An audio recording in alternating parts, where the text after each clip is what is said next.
ሰላም ውድ የጥለት ሲኒማ ቤተሰቦች እንደምን አላችሁ? ጥለት ሲኒማ ምርጥ የተባሉ ፊልሞችን አጠር አድርገን ወደ እናንተ ተመልካቾቻችን የምናደርስበት ቻናል ነው። በዛሬው የፊልም ሪቪው ዝግጅታችን የፍቅር ዘውግ ያለውን እንደ አውሮፓውያን አቆጣጠር በ2002 ዓ.ም ለእይታ የቀረበውንና በጣም ተወዳጅነትን ማትረፍ የቻለውን ፓንዶራ ፊልምስ ከዋርነር ብሮስ ጋር በመተባበር ያቀረበውን ኤዎክ ቱ ሪሜምበር የተሰኘን ቆንጆ ፊልም ነው። ፊልሙን አዳም ሻንክማን ዳይሬክት አድርጎታል። ሼን ዋትስ እና ማንዲ ሙር በጥሩ ሁኔታ ተጫውተውታል። ፊልሙ አንድ የሃይስኩል ተማሪ ባጠፋው ጥፋት ምክንያት በተጣለበት ቅጣት በተዋወቃት ልጅ ወዳላሰበበት የህይወት አቅጣጫ ህይወቱ ሲቀየር ያሳየናል። አብራችሁን ቆዩ።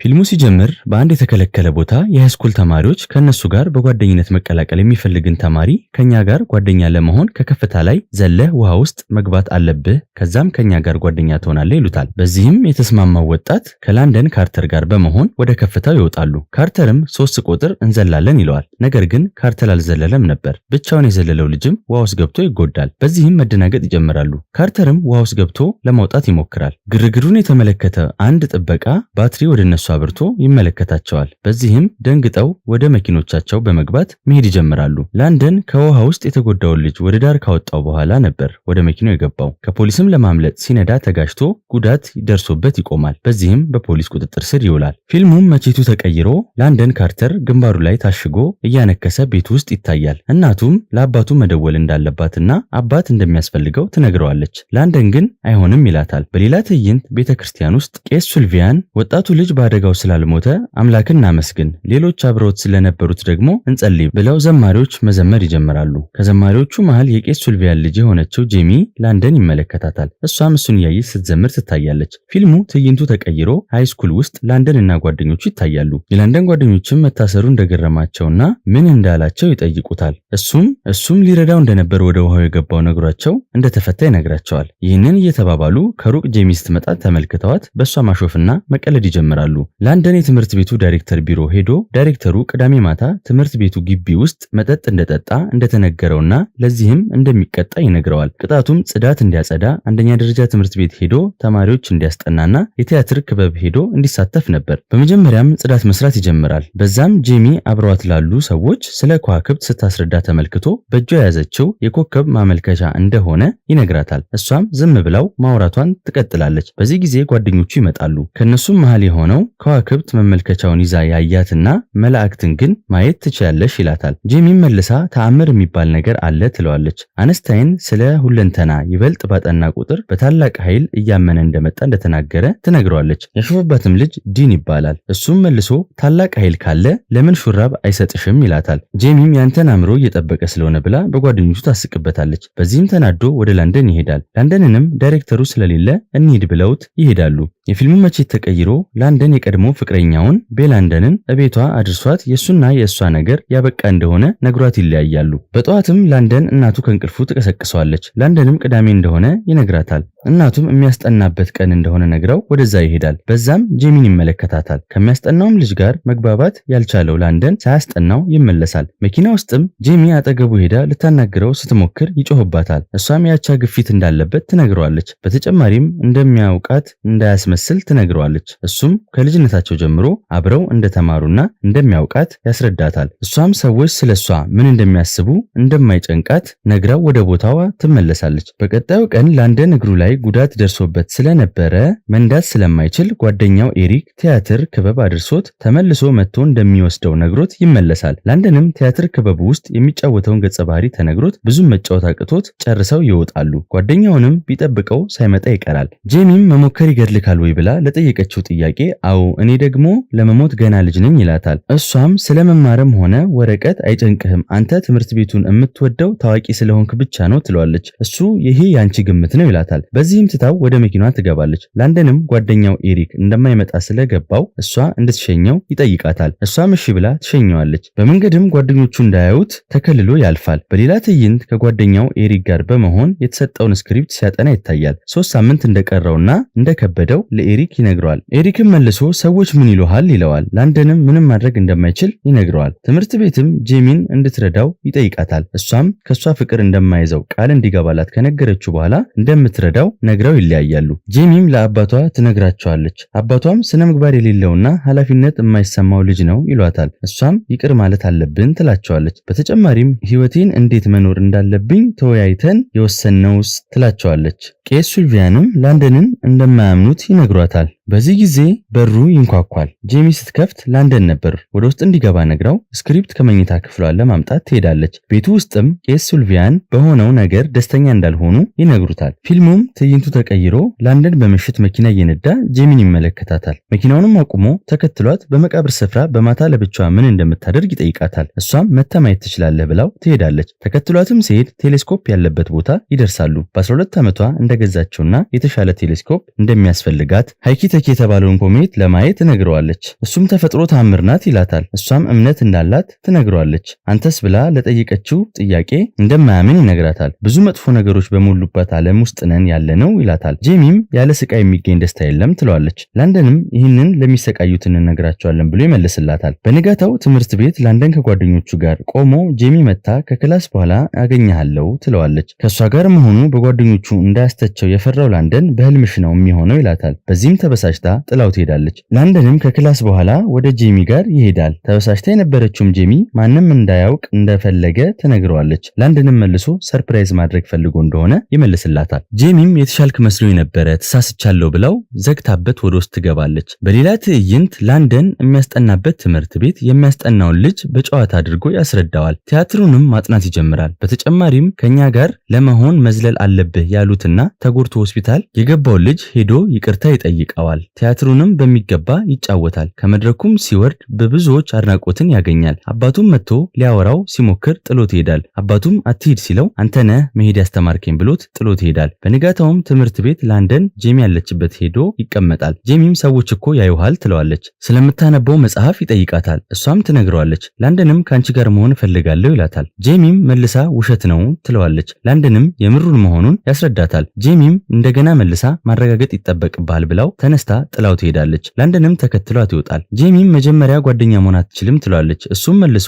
ጓደኛሽ ብቻ መሆን አይደለም የምፈልገው ይላታል። ምን እንኳን እንደምትፈልግ አታውቅም ትለዋለች። ላንደንም አንቺ ምን እንደምትፈልጊ አታውቂም፣ ምናልባት የሆነ ሰው አብሮሽ እንዳይሆን ትፈሪያለሽ ይላታል። ጄሚም ለምን ይሄ ነገር እኔን ያስፈራኛል ብላ ትጠይቋለች። ላንደንም በመጽሐፍ በቴሌስኮፕና በእምነት ውስጥ የተደበቅሽው ለዚህ ነው፣ እንደውም ይበልጥ ያስፈራሽ አንቺም ከኔ ጋር መሆን ትፈልጊያለሽ ብሎ ይነግራታል። ጄሚም ጥላው ትሄዳለች። የፊልሙ መቼት ተቀይሮ ላንደን እና ኤሪክ ላንደን የተጋጨችውን መኪናውን እያስተካከለ ስለ ጄሚ ያወራሉ። ኤሪክም ከጓደኞች ጋር ጊዜ ማሳለፍ ትተሃል ይለዋል። ላንደንም የተለመደውን ነገር እያደረጉ መቀጠል ሰልችቶኛል ብሎ ይመልስለታል። ኤሪክም ይቺ ልጅ ራስህ እንኳን ወደማታውቀው ማንነት ቀይራሃለች ብሎ ይነግረዋል። ላንደን በምሽት ለጄሚ ስጦታ ይዞላት ይሄዳል። ሰጥቷት ሲመለስም የጄሚ አባት ቄስ ሱልቪያን እንደዚህ አይነት ወንዶች ብዙ የሚጠብቁት ነገር ይኖራል፣ ህጉ ደግሞ አልተቀየረም ይሏታል። ላንደን ቤት ውስጥ እናቷ አባቱን እንዳወራቸውና ትወናው ላይ አይቶት እንደነበር እንደነገራት ትነግሯለች። ላንደንም እንዲህ ስላደረገ አባት ያደርገዋል ማለት እንዳልሆነ ይነግራታል። ጥሏቸው እንደሄደም ያስረዳታል። እናቱ ግን ይቅር ሊለው እንደሚገባ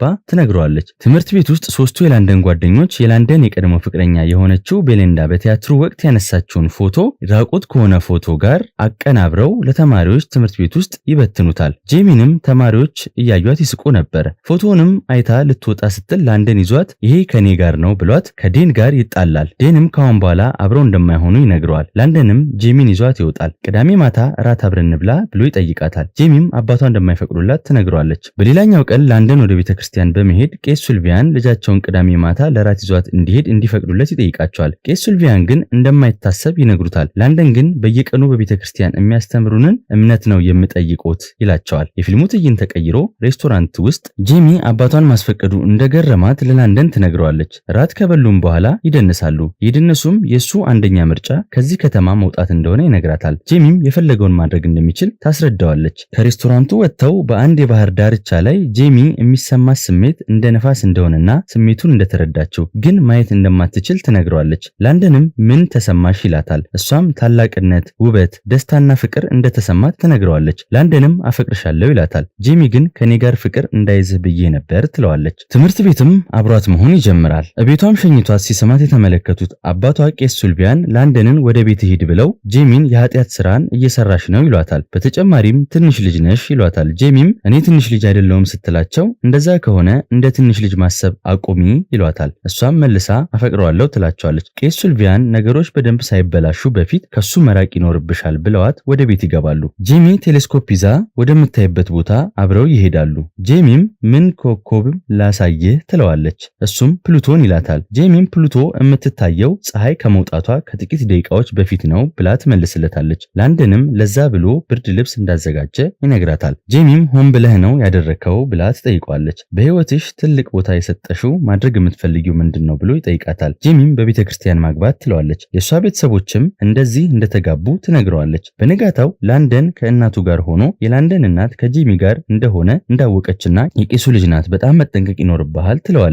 ላንደንም ከእሷ ጋር ያለኝ ግንኙነት ከሌሎች የተለየ ነው ይላታል። እናቱም እንደሱ ቢሆን የተሻለ ነው ብላ ትመልስለታለች። ልብስ ሳጥብም ይህንን ወረቀት አገኘው ብላ ታነብለታለች። የሕክምና ኮሌጅ መግባት እንደሚፈልግ የጻፈው ነበር። ጠንክሮ መስራት እንደሚኖርበት ታስረዳዋለች። ላንደንም ጄሚ በኔ እምነቱ አላት የተለየ ሰውና የተሻለ ሰው እንደሆን አድርጋኛለች ይላታል። በሌላ ትዕይንት ላንደን እና ጄሚ ወክ እያደረጉ የላንደንን የበፊት ጓደኞች ያገኟቸዋል። ላንደንም ቶሎ ብሎ የኮሌጅ መግቢያውን እንዴት እንዳደረገችው ይጠይቃታል። ጄሚም እንደማታስገባ ትነግረዋለች። ላንደንም አስገባለሁ ብለሽኝ ነበር ይላታል። እሷም እንደተወችው ትነግረዋለች። አሞኛልም ብላ ታስረዳዋለች። ላንደን ካመመሽ ቤት ልውሰድሽ ይላታል። ጄሚም የሉኪሚያ በሽታ ታማሚ እንደሆነችና ከ2 ዓመት በፊት እንደተነገራት ታስረዳዋለች። ሕክምናውንም ማቆሟንም እንዲሁ ጨምራ ትነግረዋለች። እሱም ለምን አልነገርሽኝም ይላታል። እሷም ማንም ባጠገቤ ያለ ሰው እንዲረበሽ ስላልፈለግኩ ነው ብላ ትመልስለታለች። እኔንም ጨምሮ ነው ወይ ብሎ ለጠየቃት ጥያቄ ጄሚም በተለይ አንተ እንድታውቅ አልፈለግኩም፣ ሁሉንም ነገር ተቀብዬ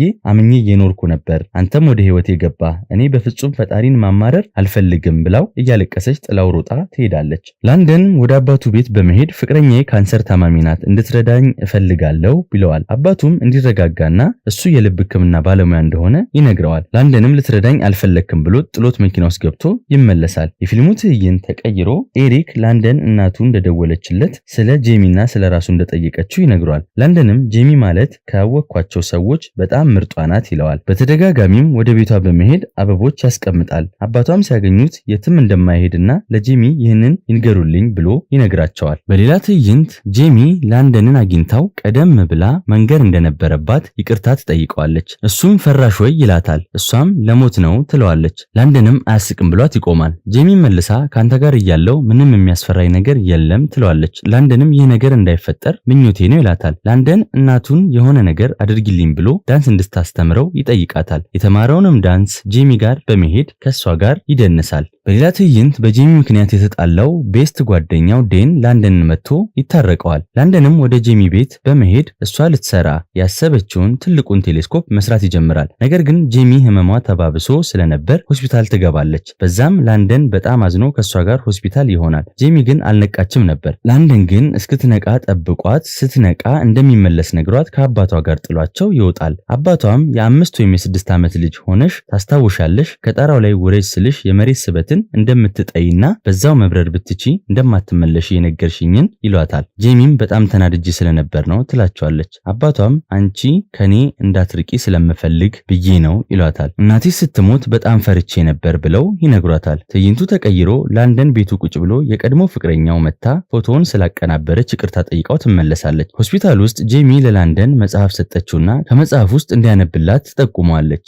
እሱም ማንበብ ይጀምራል። ፍቅር ይታገሳል፣ ቸርነትንም ያደርጋል። ፍቅር አይቀናም፣ ፍቅር አይመካም፣ አይታበይም፣ የማይገባውን አያደርግም፣ የራሱንም አይፈልግም፣ አይበሳጭምም፣ በደልን አይቆጥርም፣ ከእውነታ ጋር ደስ ይለዋል እንጂ ስለ አመፃ ደስ አይለውም፣ ሁሉን ይታገሳል፣ ሁሉን ያምናል፣ ሁሉን ተስፋ ያደርጋል፣ በሁሉ ይጸናል የሚለውን ከመጽሐፍ ቅዱስ የተወሰደውን ያነብላታል። እንደጨረሰም ጄሚ ዛሬ አንድ ነገር ገብቶኛል፣ ፈጣሪ እኔ ለራሴ ካሰብኩት በላይ እርሱ ያዘጋጀልኝ ነገር እንዳለ ተረድቻለሁ፣ በዚህ በማያልቅ የህይወት ጉዞ ውስጥ አንተን ለኔ ላከልኝ ትለዋለች። በሌላኛው ትዕይንት ላንደን ወደ ሆስፒታል ሲሄድ ጄሚ ከሆስፒታል እየወጣች ይገናኛሉ። በዚህም የደነገጠው ላንደን ምን ተፈጠረ ብሎ ይጠይቃል። ጄሚም አባትህን አመስግንልን ትለዋለች። የጄሚም አባት የላንደን አባቱ በቤቱ ውስጥ ሆና መታከም የሚያስችላትን ክፍያ እንደከፈለና እንዲያመሰግንላቸው ይነግሩታል። ላንደንም ወደ አባቱ ቤት በመሄድ እያለቀሰ አመሰግናለሁ ብሎ ያቅፈዋል፣ ይቅርታም ይጠይቀዋል። በሌላ ትዕይንት በጄሚ ቤት ግቢ ውስጥ ጄሚ የምትፈልገውን ቴሌስኮፕ ቴሌስኮፕ ሰርቶ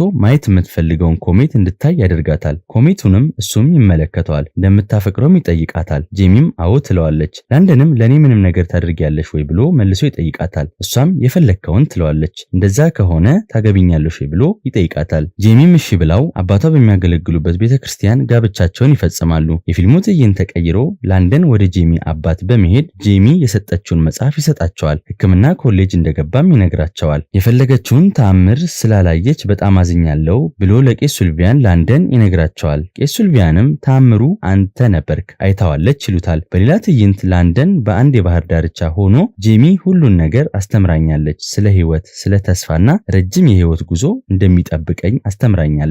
ሁሌም ስትናፍቀኝ እኖራለሁ። ፍቅር ልክ እንደ ንፋስ ነው እንዳለ የምረዳው ነገር ግን የማልነካው ብሎ ለራሱ ይናገራል። ጄሚ ላንደንን እንዳገባች ከጥቂት ጊዜያት በኋላ ነበር በሞት የተለየችው። የፊልሙ ፍጻሜም እዚህ ጋር ይሆናል። ይህ ፊልም ኤ ወክ ቱ ሪመምበር ከተሰኘው እንደ አውሮፓውያን አቆጣጠር በ1999 ዓመተ ምህረት ታትሞ ለህዝብ ከቀረበ መጽሐፍ ተወስዶ የተሰራ ፊልም ነው። የመጽሐፉ ደራሲም በብዙ የፍቅር መጽሐፍት የሚታወቀው ኒኮላስ ስፓርክ ሲሆን ኒኮላስ ስፓርክ ይህንን የመሰለ ታሪክ እንዴት እንደጻፈ ሲጠየቅ በካንሰር ካጣት እህቱ መነሻ በማድረግ እንደነበር ተናግሯል። በተጨማሪም በዛ ያሉ የፍቅር መጽሐፍ ስራዎቹ በፊልም ለታዳሚያን ቀርቦ አድናቆትን ከማትረፉም በላይ ብዙዎች የፍቅር ፊልም ወይንም የፍቅር መጽሐፍ ተብለው ሲጠየቁ የሱን ስራዎች ሁለትና ከዛ በላይ መጥቀስ የተለመደ ነው። ከሱ ስራዎች መካከል የሆኑትንና ወደ ፊልም የተቀየሩትን የፍቅር ስራዎች ይዘንላችሁ እንቀርባለን። ሼር፣ ላይክ፣ ኮሜንት በማድረግ ይተባበሩን። በተጨማሪም ለዚህ ፊልም ማጀቢያ ከተሰሩ ሙዚቃዎች ፊልሙ ላይ በምትተውነው የጄሚን ገጸ ባህሪን ተላብሳ በምትጫወተው ማንዲ ሙር የተዘፈነውን ክራይ የሚለውን ሙዚቃ እንድታዳምጡት ጋበዝናችሁ። ስለተከታተላችሁን ከልብ እናመሰግናለን። ድጋፋችሁ አይለየን።